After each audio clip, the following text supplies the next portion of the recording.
Fantastic. Welcome, everyone. I'm very excited to sort of moderate this panel of very impressive experts in the sanctions, AML, export controls sector. Before we begin, I'm just going to ask each one of you to give yourselves a quick introduction and where you're from and what you're doing. So Patrick, maybe. Good morning. My name's Patrick Meaney. I'm the head of enforcement at the DfSA.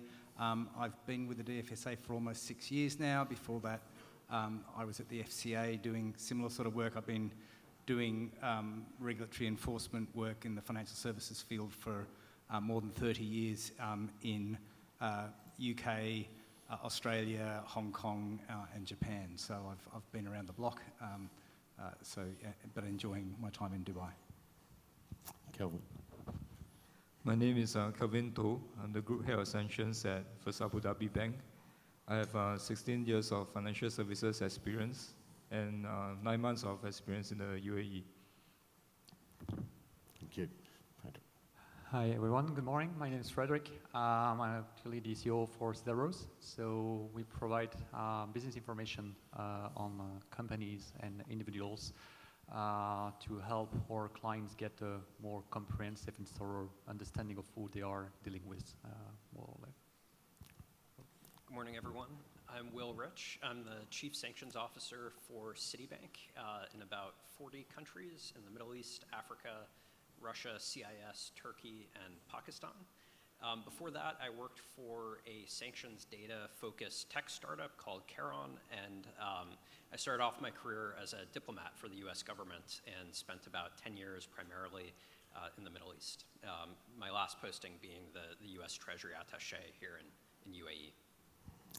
Great, thank you very much. And Kelvin, welcome to the UAE. I'm sure you will enjoy it. I came to this region for 2 weeks in 2006, so hopefully you have as long a stay for it.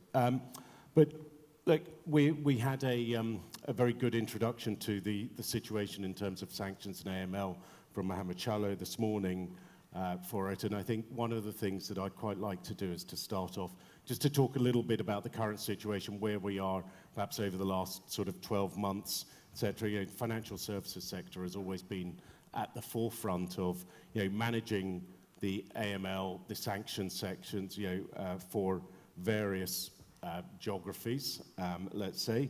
And, I think the last 12 months has probably been no change in sort of the significance of that role in the region for it. Obviously, there's been a lot of talk about grey listing, et cetera, for that. But I mean, I think everyone will see that the work that's been going on from the sanctions AML perspective has been long predated the grey listing and and everything that's happening since then. But just Patrick, just to start off with you, as a regulator in the enforcement regime, what sort of changes or key things are you seeing over the last 12 months in this area? So as regards sanctions, the DfSA doesn't enforce sanctions per se. What we do is through our AML CTF systems and controls supervision regime, we ensure that our firms have proper systems and controls in place to identify targeted financial sanctions, TFS, which is really the sanctions which apply in the UAE. So the UN sanctions plus the UAE sanctions. And obviously in the event that one of our firms was to identify that they had a sanctioned individual, or then that they would have to report that obviously to the authorities. But as regards third-party sanctions, so US, UK, Europe, and other countries, we don't enforce those sanctions. But obviously, we expect our firms to have regard to those sanctions and the possible impact that those sanctions could have if, for instance, they were put onto a sanctions list, and the consequences that would have for their business, in particular sort of the operational risk type consequences. And I think we'll get into that later. Okay, great, thanks. So Will, we were probably on a panel not that long ago, maybe 12 months ago, talking about very similar things in terms of sanctions, etc. The focus obviously heavily on Russia and the impact of those sanctions, the considerations that have needed. I mean, what have you seen over that, say, last 12 months in that regard? Has it continued along that sphere? Have there been additional considerations, risks, etc., that are being viewed? Yeah, absolutely. So, I think nothing has been or may ever be in our lifetime like 2022 in terms of sanctions. I do think, we've brought up the gray list, which is the FATF process for assessing standards, but FATF has also been on sort of a mission around the world to encourage various jurisdictions to start their own domestic sanctions regimes. So while 2022 was really the year of US, EU, and UK sanctions, 2023 has been complex in a different way for a bank like Citi, where we're physically present in 70 plus jurisdictions, and there were about 24 countries this year that introduced domestic sanctions lists, and so that creates a complexity that's very difficult for banks or fintechs or others that are processing tens of hundreds or even millions of payments a day. That's really a big operational challenge. Sorry, Will, could you hold the mic a little closer? Sorry about Thank that. you. Yeah. That's all right. So just explaining that there's a big operational challenge with both the large sanctions programs as well as the increasing proliferation of national level sanctions programs. And in a place like the UAE, which is a truly sort of global crossroads for economic activity, it's going to be rare that you're only dealing with the U.S. sanctions program and the UAE sanctions program. Oftentimes, you're dealing with 2 or 3 others in a single transaction. So that increase in complexity is very difficult. Okay. Kelvin, I appreciate you're relatively new to the region, but obviously sanctions and that whole regime, that's nothing new to you. You've been working within this area in Singapore, etc. For that, are you seeing the same thing as sort of in your role as a regional bank here, as Will is suggesting, in terms of the growth of other sanctions regimes, and also that having to grapple with all of that as part of your sort of sanctions programs? Yeah, I think I share the same observations, and I think even for the gray listing by FATF, although it's largely centered at the AML space, it actually has some positive knock-on impacts on the management of unilateral sanctions and non-local sanctions as well. So it has really helped to push the agenda for both FIs and DNFVPs to enhance their controls and make investments in their compliance programs. And the interplay between AML and sanctions, the positive effect is that sanctions do depend on a lot of the controls at the AML space. For example, on CDD, KYC, and transaction monitoring, which are getting increasingly relevant to combat sanctions evasion type of risks. And I think the different enforcements by the authorities across firms and multiple industries as part of the FATF actions also helps in a way the banks, because they weed out some of the potentially bad customers, and they also raise the awareness in the non-regulated sector as well about financial crime risk. Okay. Thank you. And you mentioned sort of the KYC and DDD processes, etc., and that growth with the sanctions. I mean, maybe Frederic, from your experience, how are you seeing your sort of customers and your clients adapt or change their strategies, or maybe the amount of work that they're doing in terms of trying to understand there? Basically, it will depend on the type of organizations. If you're financial institutions or a non-designated actually company, it will change actually what you want to do, what you don't want to do, or what you can do or not. What I would say is, if you look at financial institutions, most of the time they are well trained, well informed on what are actually their mandatory requirements for them actually in terms of sanctions and export controls. But I've seen over the last 2-3 years actually two main trends for financial organizations. The first one would be actually in terms of automation. Maybe not for traditional banks like Citi or FAB, we've actually customized process in place for a very long time. But if you look at investment funds, brokers, payment processors, for example, they use within this region actually to work on a lot of maybe Excel-based systems actually to do their risk assessment. And we have seen actually some actually requirement and expectation for them to automate these different processes and get access to systems and softwares that will enable them to make things more efficiently and more rapidly as well. And the second aspect in terms of trend that we've seen is the need for more data. Because for a very long time, it was a tick box exercise to look at what's the company, who are the different directors, shareholders, the UBO of the company, and to actually check if they are not a PEP or if there is no sanctions behind them. But today it's no longer sufficient for some of these companies. They need more information on the counterparts. What are different affiliations? What are the relationships? Who are the key business partners? What are the business activities?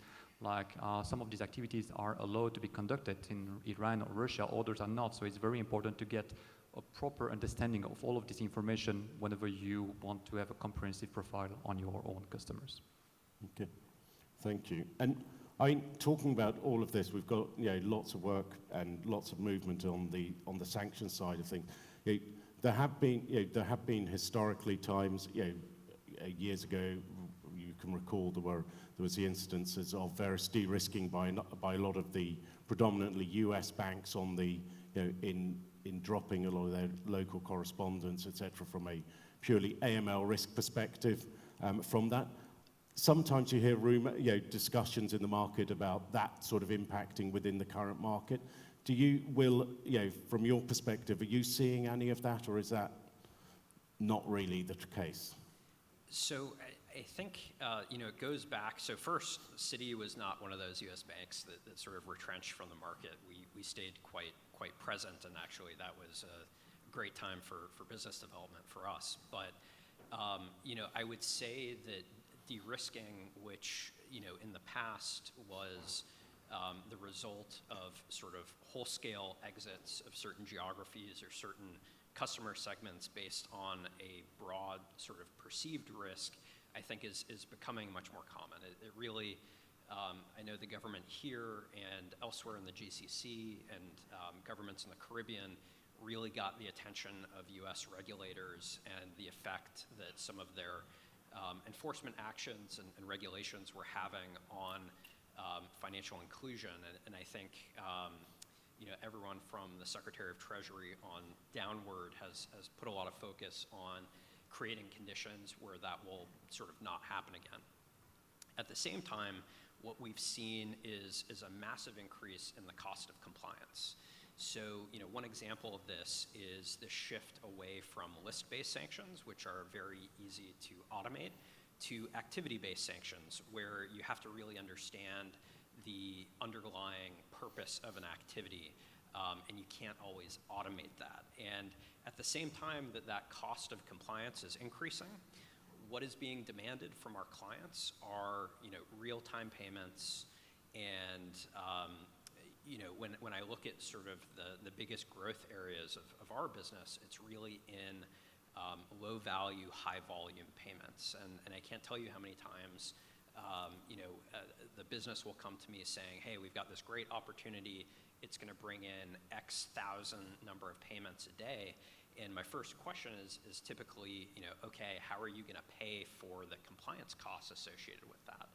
And what that means is oftentimes either we can't take on that opportunity based on cost of compliance more than the risk of it, or we're passing that cost on to our clients in higher expectations on what their internal compliance programs, procedures, training, et cetera, are needed for us to take them on as a business. And so, I think the cost of compliance is becoming a bigger factor than the perceived risk that led to de-risking about 10 years ago now. Okay.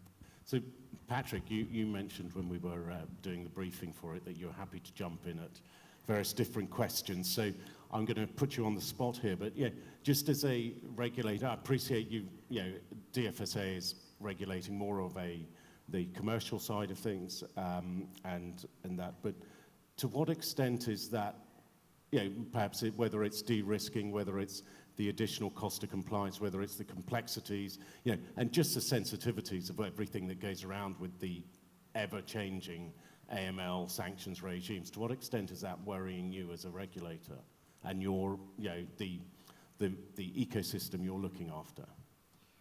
So, in the sanctions space, obviously, there is activity going on in other jurisdictions which we can't control.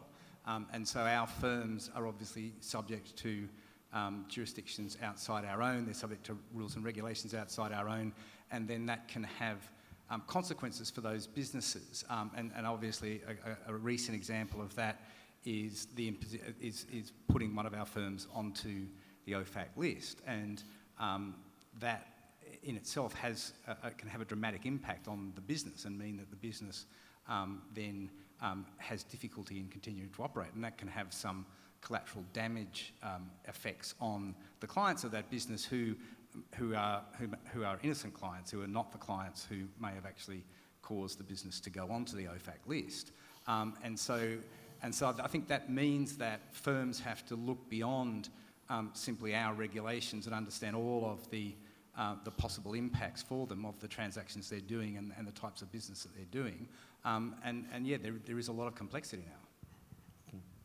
And I mean, that complexity must go on to you as well, Kelvin, in terms of, as part of a massive regional bank, an enormous amount of transactions that are happening, the amount of compliance work and all of that you have to go through is phenomenal. Are there, do you have concerns that whether it is de-risk or whether it is simply that you're not going to be able to keep up with the compliance obligations that your correspondents are going to start requiring of you, and what can you do for that?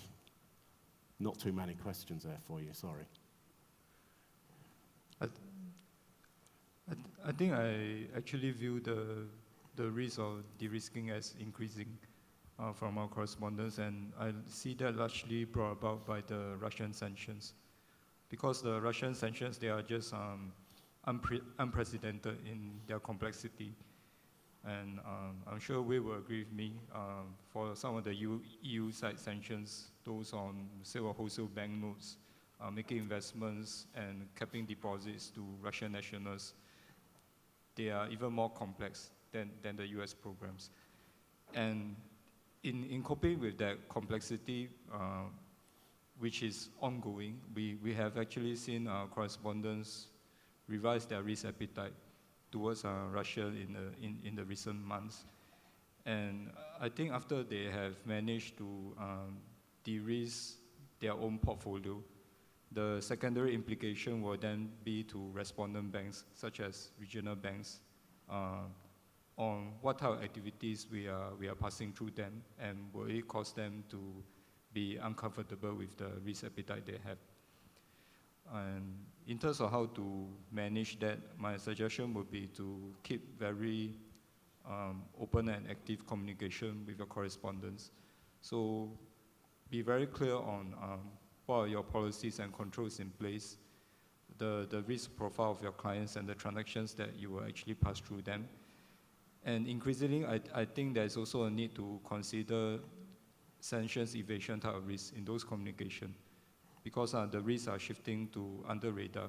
You need to give clarity and convey comfort to the correspondent on how you're managing that risk, whether via increasing your controls, reducing your own risk appetite, or other measures. Thank you. Frederic, I mean, obviously, you sit in the world of the business intelligence and due diligence sort of side of things, and we've heard from your fellow panelists about the interplay between all the different jurisdictions, all the different rules, etc. Are you seeing from either from the client's perspective or perhaps some of the people that you're doing the DD on, that those people are trying to not create an arbitrage, but trying to play across the different and the confusion that happens across the different regimes for it in order to avoid sanctions? Actually, it has always been existing altogether. When there is a gap in terms of service delivery, obviously there is someone actually to fill this gap, and the higher the margin actually for the high risk actually of doing business eventually. So there is always actually something in play in that instance. And I agree with Kelvin actually. We have seen actually a real increase of new schemes by some of these companies to avoid some of these sanctions on Russia. And the cost of compliance is actually increasing a lot for these companies. Just to give a small example, a few months ago I traveled to China, and I had the opportunity to meet with the regional bank and the international department over there. I asked them actually what have been the trends over the last few months actually for you here in China. They told me that we have seen an influx of bank account openings by foreigners. And after discussion, we have just realized that it's actually people coming from this region, other regions in the world actually, who are not actually allowed to directly transact with Russia. They just open actually bank accounts in China to indirectly continue their transactions over there. So what does it mean in practice is know your customers, know your suppliers. Might not be sufficient enough as of today. You need actually, and there is a new trend, is actually know your supply chain. So you need to know who are the suppliers, who are the customers. And once we have a comprehensive profile of the transaction and all actually the different key business partners over there, then you can have an effective sanction screening system in place, and that will enable you actually to conduct some enhanced due diligence investigations whenever there is a risk actually that you have identified for the same. So yeah. Okay, thank you. I mean, I think those risks that you're identifying and the ways that people are avoiding or trying to avoid or mask the transactions that are happening, I think, for much of, perhaps the North Korea, the Iranian sanctions, were the ones that led to the US pushing for secondary sanctions in order to create, to basically create a blanket policy that would prohibit people from being able to do that. They haven't, obviously, in respect to the Russian sanctions, they haven't applied secondary sanctions as yet, but there's been a lot of talk about saying, they are willing to consider that for it. And, as you, Patrick, have mentioned, we've had one entity that has been sanctioned for that. To what extent are you concerned about, and you mentioned it briefly, but, the secondary sanctions or potential secondary sanctions being applied in respect of Russia here? Russia is, a lot of those, the difference, I think, with Russia and Iran and North Korea is it is much more commingled with particularly Europe, the Middle East, etc., in terms of financial structures for that. What are the risks that you're concerned about from your ecosystem? So I think what we are seeing really is effectively secondary sanctions in the sense that firms are now being put on the OFAC list for appearing to facilitate the evasion of primary sanctions. And so it's if you like, it's a secondary consequence of that. And so what that means is that now firms, financial services firms who are doing business with, for instance, Russian clients, they need to make sure that those clients are not sanctioned. But more than that, they'll need to understand the nature of the businesses that they're involved in. So with trade finance or with other transactions, they'll need to understand, is there a risk that these transactions or this trade financing could be for the purpose of evading sanctions? Am I putting myself at risk of being seen to be facilitating the evasion of sanctions? And the consequences of that, as I indicated, can be quite serious for that firm. So it does mean, I think what we're probably going to see is that particularly banking institutions, but other financial services firms are going to become much more circumspect about business where there is the perception of a risk that business might be for the purpose of evading sanctions. And I think we're only just starting, we're in the sort of first wave of this now, and I suspect that this is a new thing that banks and other financial institutions in this region will have to consider. But I think it now is a much bigger risk than it was, say, 12 months ago, for example. Will, I mean, you're an expert on this, both having worked within the Treasury for it, as well as now working within the banking sector for that. Would your views be similar to that? Do you think that's where we're going? Yeah, absolutely. So, I think one of the interesting things about the Russia sanctions and the executive order that underpins it is it includes something called a facilitation clause, which basically means one of the justifications for imposing sanctions is the facilitation of activity that would violate other parts of that executive order. And so that's a fairly unusual clause to have in the sanctions. The only ones where it's previously occurred are Iran and Venezuela. And so it's a different level of, I think, expectation from the Office of Foreign Assets Control. And we've seen that bear out in the advisories and the public statements coming out of the US, the UK, and the EU that have been highly focused on evasion in a way that I never saw when I was in government.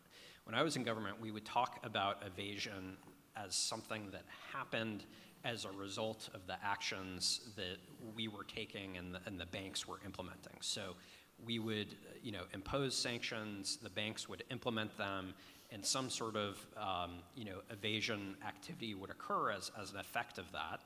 And, that evasion activity would be sort of the next thing that OFAC or OFSI or whoever would focus on. And really it was just for the banks to kind of follow the sanctions that were in place. What we're seeing now is an expectation from regulators that we are going to identify, analyze, and implement controls around evasion, which by definition sort of happens outside of your controls. And so in the past, we looked at evasion as more of an AML thing where you might have to file a suspicious activity report that could end up helping one of these governments target future sanctions. But now it's really a primary consideration of some of the business analysis that we're doing and the sanctions advisory that we're doing. Particularly, I cover Citi's presence in the former CIS countries, which have appeared in the media quite prominently around fears of evasion, and it's something that we're having to take great pains not just to look at, but sort of demonstrate that we're taking seriously and demonstrate that we're putting controls in place to kind of flag to us when some type of activity that our client may be undertaking is outside of our risk appetite. Thank you. Kelvin, so as part of a sort of the regional bank, as we said, Russian investment, Russian transactions are intermingled within the UAE market. There is no requirement for it. To what extent are you concerned about potential implication of secondary sanctions? And if so, what are you or can you be doing about that?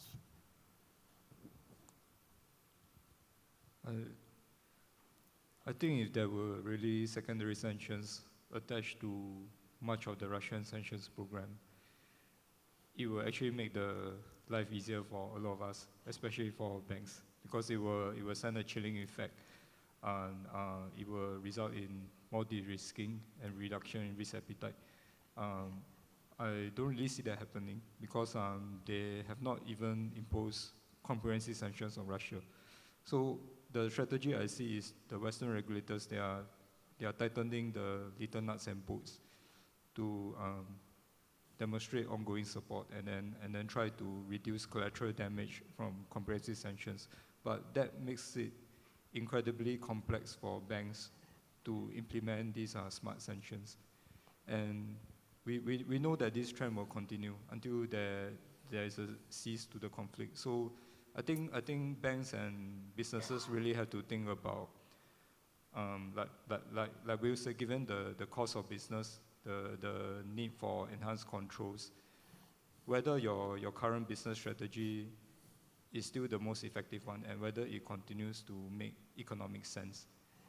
And we have to be realistic that for banks, our risk dynamics is very different. When today more than close to 80% of international financial transactions are still dominated in Western currencies.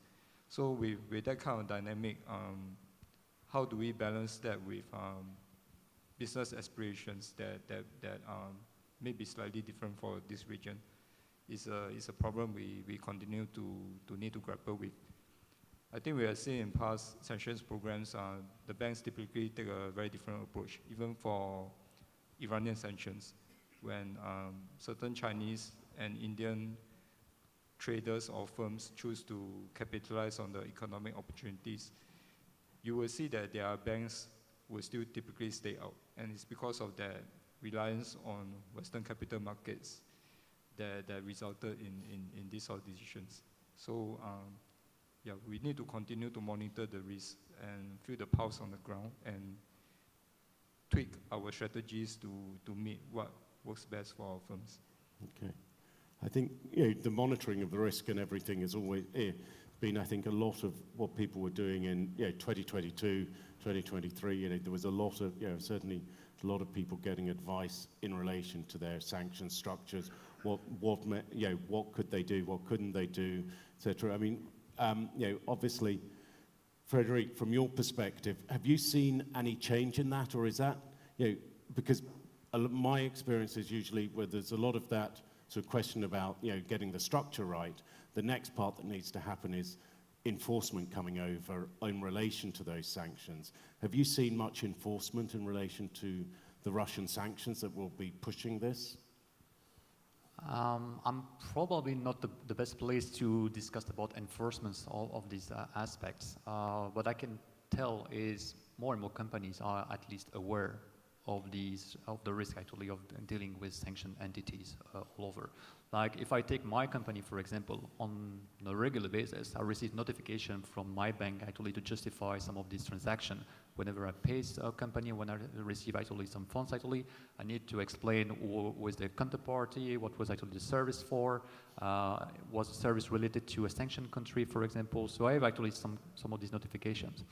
So I believe that more and more companies or people are aware, but the most important for them would be what would be the consequences of the secondary sanction. And if we speak about banks, in that case, I would say that having your bank account frozen or your bank account terminated would actually be very detrimental for any business. Like, okay, if your bank account is frozen for a few days, few weeks, few months, you cannot pay your suppliers, your employees and everything. Basically, you're dead. So if you don't have actually a clear governance and actually risk management process in place to actually detect these potential risk, then it's actually something that will be detrimental to you. And in that case, I would say that the Executive Office, DfSA, Central Bank, Ministry of Economy, ADGM as well, have been actually a very good job at providing awareness, training actually to some of their companies within their jurisdiction, within this country at least. So yeah, that's what I feel about this subject. Thank you. I mean, Patrick, talking on enforcement, obviously within DfSA, the enforcement on sanctions happens through your AML regime, etc. Are you seeing, or is the sanctions, Russian sanctions, becoming a critical part of that review process, or is it the more general AML and the general enforcement of AML programs as a whole that are more key?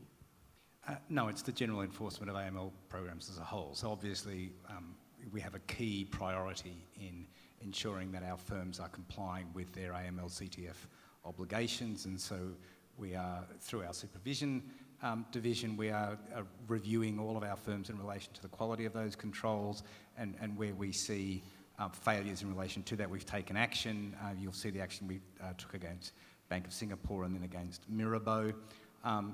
But I suppose because of the Russian sanctions, then that increases the risk of things like layering and other AML practices being used as a way to disguise beneficial ownerships to facilitate, but potentially facilitate sanctions evasion, and so that there is an increased risk, I guess, of those sorts of actions as a consequence of the Russian sanctions, but that's not our focus. Our focus is on making sure that AML systems and controls are fit for purpose for all reasons.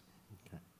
Thanks. I will, as a, obviously as a former head of treasury in that, and sitting with your US hat on, do you see that enforcement will come through from the Russian, in relation to those Russian sanctions and the AML side? Yeah, undoubtedly. I think it's now been about 18 months since the sanctions were first imposed. It typically takes about 18 months to 2 years to build an enforcement case based off of a new sanctions program. So I would say, the likelihood that we're going to see a bunch of enforcement actions in the next 6 months is pretty high. And I think as someone advising our bank on sanctions, that's oftentimes very helpful because it helps you establish what the expectations of the regulators are. I think one of the complexities of the current sanctions programs around Russia are that there are a lot of new types of sanctions and a lot of activities that are prohibited without a lot of definitions behind those activities. And so we're sort of making it up on a best guess, best effort basis, and there have been some advisories and frequently asked questions and things that have helped. But it really does help to get these enforcement actions and settlement agreements and be able to analyze them for what the regulator expectations are, what the mitigating and aggravating factors are, so that we can take those as lessons learned for our own programs. Okay, so perhaps next year is the latest enforcement actions panel that we can have in relation to these sanctions. We're obviously coming close to our time, and I just wanted to sort of get each of you to give your thoughts on, obviously we've spoken about the complexities that sit there within, focusing very much on the Russia, but all the sanctions that are there and the sanctions regimes. And I have a chap I know who's former OFAC general counsel used to turn around and talk about sanctions being part of the foreign policy toolkit of the US and obviously all of the other jurisdictions that are there. And then we have multiple jurisdictions building, as Will, you said, all these. The US want to encourage all jurisdictions to have their own sanctions regimes and do that. That's going to create a massive complexity for us from a global perspective. Where do you see, each of you from your own perspectives, where do you see that the whole sanctions regimes going? Because clearly having all individually is we talk about the cost of compliance and everything. The cost of compliance, the cost of understanding it and managing it is just going to be enormous. So, just from your perspective, I'll go one by one, give us your thoughts of where you see that going and what is maybe the next, 12, 24 months of the sanctions regimes looking like. Patrick, perhaps we'll start with you. Okay, good question. So that's not really my bailiwick, so any comments obviously are outside my scope of competence. I think my sense is that the US and perhaps the UK and Europeans as well are now focusing much more on sort of transactional type activities, and so activities which are supporting the Russian war effort. And so that seems to be their focus, looking at trying to do things which slow that down and stop that. And I think in that context, the focus, I think, over the next period in relation to sanctions will be to sanction firms and businesses which are assisting that. And I think that's probably the next wave. Otherwise, I suspect it's going to be more of the same. Will we see more convergence between the different jurisdictions? Hopefully, but probably not. Thank you. Kelvin. I think geopolitical fractures will continue to increase. So we will be moving towards a more and more multipolar world where new alliances and blocs will emerge. And the strategies and approaches towards managing sanctions risk will become even more diverse. So increasingly banks and companies will need to think about sanctions proving their business in such a climate. So like how companies are planning to diversify their supply chains, banks need to think about the same, how to preserve our global market access and continue to have the channels necessary to do our business. And I do see enforcement risks continuing as well. And I think that may actually be a thinking point for companies on where they should focus on. Focus on the high enforcement priority areas, for example, energy, gems, and battlefield critical goods. Think about those and whether your current risk appetite still meets your strategy effectively. Thank you. So for me, actually, as a company, Cedar Rose, the fact that there are more and more sanctions, I would say it's a good thing, obviously speaking, because we have more and more clients actually willing to get more information on the counterparts and the supply chain and everything. But obviously, the world that we are living in for the time being is very complex with Russia's sanctions on Russia. And imagine, it's not going to be in the next 12 or 24 months, I mean, as I believe, but what's going to happen when you have sanctions on China, for example? That could happen. There are rumors actually already happening from time to time. And Russia already being actually at the center of a lot of business relationships, what's going to happen with China. So you will see a lot of divergence actually happening between countries who will benefit or not of these sanctions eventually. And I would say that in an ideal world, you would like to have an enhanced due diligence on all of your customers, obviously, and to get a full profile from actually the open source research, the human intelligence on the field as well. But overall, it's going to be too slow, first of all, and clients actually expect actually instant payment, like Will mentioned, but also way more too expensive at all.